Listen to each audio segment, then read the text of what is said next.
Henry and Mudge, the first book.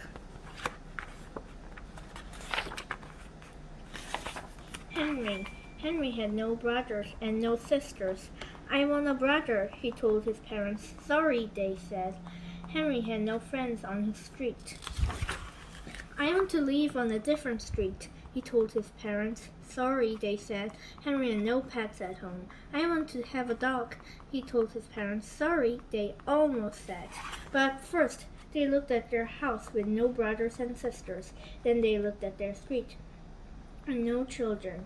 Then they looked at Henry's face. Then they looked at each other. "Okay," they said. "I want to hug you," Henry told his parents, and he did. Mudge. Henry searched for a dog. "Not just any dog," said Henry. "Not a short one," he said. "Not a curly one," he said. "And no pointy ears."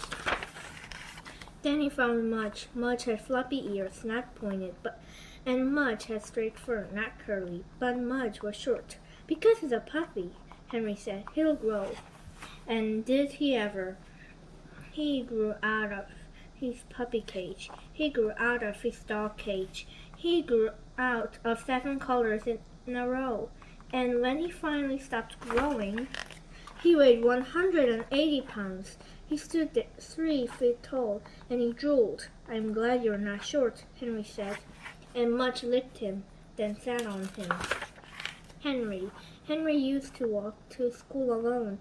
When he walked, he used to worry about tornadoes, ghosts, biting dogs, and bullies. He walked as fast as he could. He looked straight ahead. He never looked back. But now he walked to school with Mudge. And now when he walked, he thought about vanilla ice cream, rain, rocks, and good dreams. He walked to school, but not too fast. He walked to school and sometimes backward. He walked to school and petted Mudge's big cat, Happy. Mudge loved Henry's room. He loved the dirty socks. He loved the stuffed bear. He loved the fish tanks, but mostly he loved Henry's bed. Because in Henry's bed was Henry, Mudge loved to climb in with Henry. Then he loved to smell him. He smelled his lemon hair. He smelled his milky mouth. He smelled his soapy ears. He smelled his chocolate fingers. Then he put his head by Henry's head. He looked at the fish tank. He looked at the bear. He looked at Henry. He licked him and fell asleep. Mudge. One day Mudge took a walk without Henry. The sun was shining. The birds were flying. The grass smelled sweet. Mudge couldn't wait for Henry, so he left.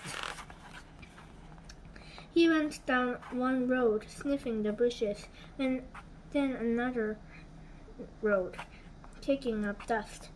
He went through a field, across a stream, into some pine trees, and when he came out on the other side, he was lost. He couldn't smell Henry. He couldn't smell his front porch. He couldn't smell the street he lived on. Mudge looked all around and didn't see anything or anyone he knew. He whined a little, alone without Henry. Then he lied down, alone without Henry. He missed Henry's bed. Henry thought Mudge would be with him always. He thought Mudge made everything safe. He thought Mudge would never go away. And when Mudge did go away, when Henry called and called but Mudge didn't come, Henry's heart hurt and he cried for an hour. But when he finished crying, Henry said, "Mudge loves me.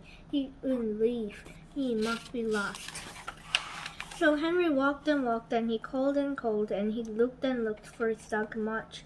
He walked down one road, then down another road. The sun shone as Henry ran through a field, calling and calling. The birds flew past as he stood beside a stream, calling and calling. And the tears fell against as he looked at the empty pine trees for his lost dog. "Mudge!" he called one last time. And Mudge woke up from his loneliness sleep. Then came running. Henry and Mudge. Every day when Henry woke up, he saw Mudge's big bed, and every day when Mudge woke up, he saw Henry's small face. They ate breakfast at the same time.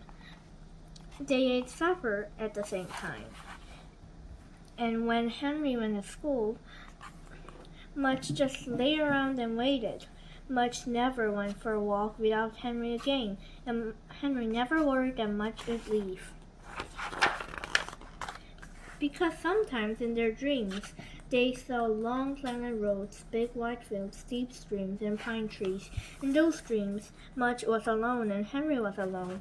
So when Mudge woke up and knew Henry was with him, he remembered the dream and stayed closer. And when Henry woke up, he knew Mudge was with him. He remembered the dreams and the looking and the calling and the fear, and he knew he would never lose Mudge again. The end.